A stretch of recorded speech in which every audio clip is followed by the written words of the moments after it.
U Knjaževcu je potpuno završena rekonstrukcija Sarajevske ulice, jedne od saobraćajnica koja je godinama bila u izuzetno lošem stanju. Radovi su obuhvatili uklanjanje starog oštećenog kolovoza, sanaciju podloge i postavljanje novog asfaltnog sloja, čime je obezbeđena dugotrajnija i bezbednija saobraćajnica.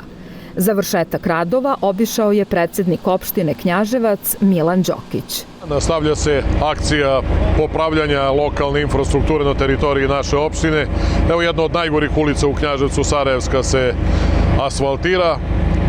U ovom trenutku su krenuli veći radovi na asfaltiranju 4,5 km duge deonice od Balta Barilovca do Ćuštice, što nas posebno raduje.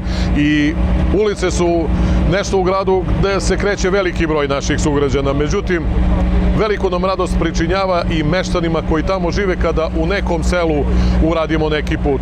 I ovo će Ćuštičanima i svima onima koji gravitiraju i ka Staroj planini ovaj put od Balta Barilovca do Ćuštice značiti mnogo.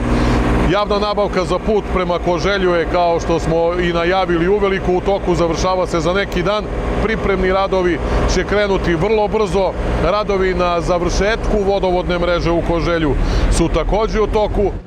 Iz lokalne samouprave poručuju da će ulaganja u putnu infrastrukturu biti nastavljena i u narednom periodu, kako bi sve ulice i putevi u opštini Knjaževac dobile bezbedne i kvalitetne uslove za odvijanje saobraćaja.